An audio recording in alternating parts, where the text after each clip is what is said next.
Telemann concerto en Ré majeur pour 4 violons, la partie de violon 3. Alors on va faire maintenant les deux derniers mouvements, le grave et l'allegro. Alors pour le grave, on est en 3-2, c'est-à-dire que le temps c'est la blanche et c'est un mouvement lent.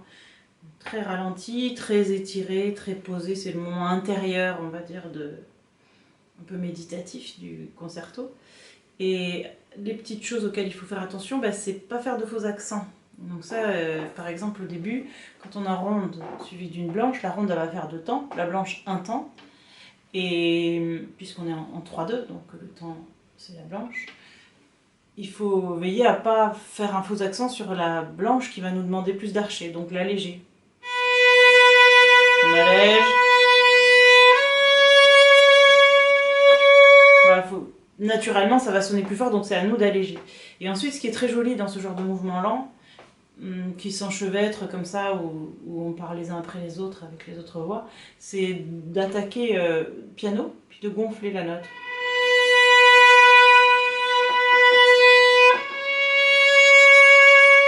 Et dans l'ensemble, comme ça fait très joli. Attention aussi, quand on a 2 noirs liés, à ne pas appuyer la deuxième. Très souvent j'entends ça. Parce qu'on veut aller vite au moment de changer de sens, d'archer, alors qu'en fait c'est le contraire qu'il faut faire, c'est-à-dire donner de l'archer à la première et moins à la deuxième. Donc veillez à bien gérer votre archer. Ensuite, quand on a on essaye un peu comme dans les autres mouvements d'être en tirant sur les débuts des mesures. Donc du coup, moi je pousse 2 fois à la mesure 1, 2, 3, 4, 5. Pour être à la mesure 6 dans le bon sens. Donc je fais Do, Si, poussé, et après comme ça je suis dans le bon sens. Et ensuite, juste avant la mesure 50, là quand on a blanche pointée noire, je pousse 2 fois aussi, pour la même raison, mais pas seulement, c'est aussi pour éviter d'avoir un faux accent sur la noire. En général, quand on a ça, on fait dans le même sens, comme ça on est sûr de ne pas avoir de faux accents. Et enfin, tout à la fin, je vais tirer 2 fois aussi pour terminer en tirant. Donc comme c'est très piano, c'est pas gênant, je le fais dans l'archer quoi. Voilà. Alors je vais vous l'enchaîner, ce mouvement grave, à 50 à la blanche.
Voilà pour ce mouvement. Alors, on peut monter en troisième sur les cordes à vide, mais c'est pas obligé non plus.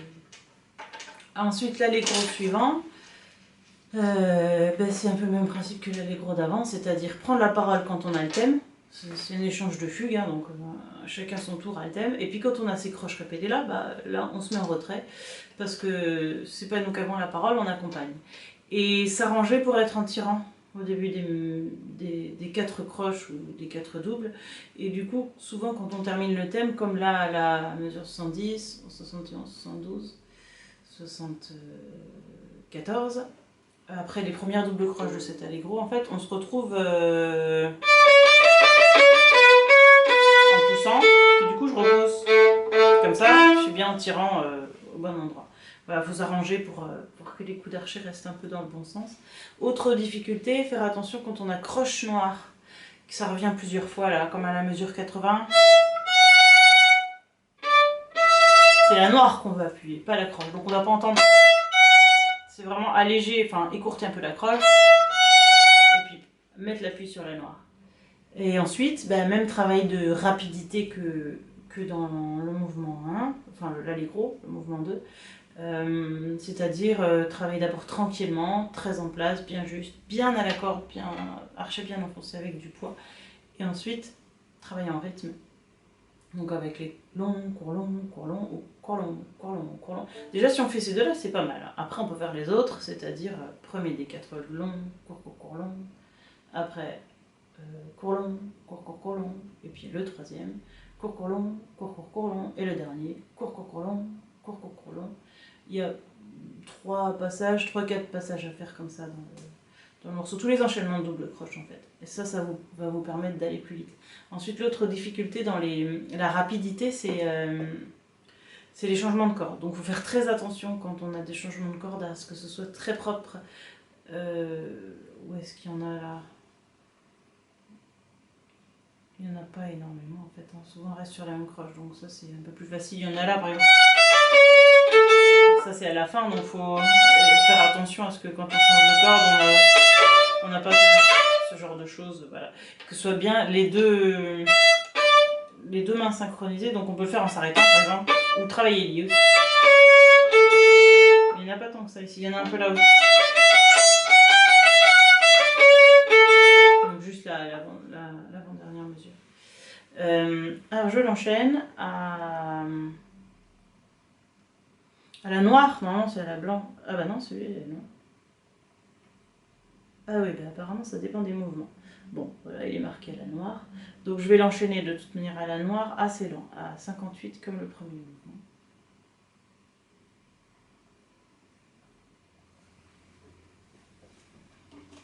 Et je pars tout de suite à la mesure 3.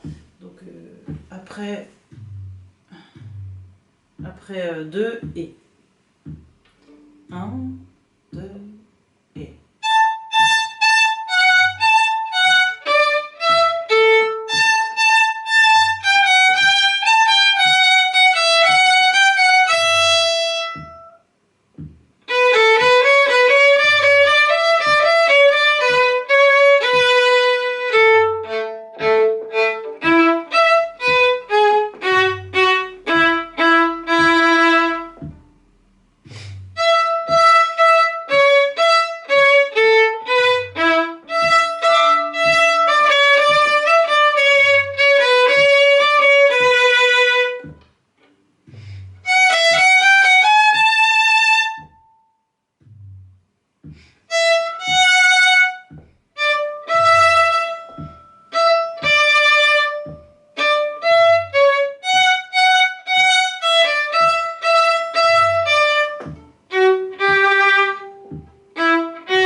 Alors, deux petites choses. Donc, 1, 2, 3 mesures avant la fin. Je tire le Do sur le dernier thème fortissimo là pour être en tirant sur mes dos.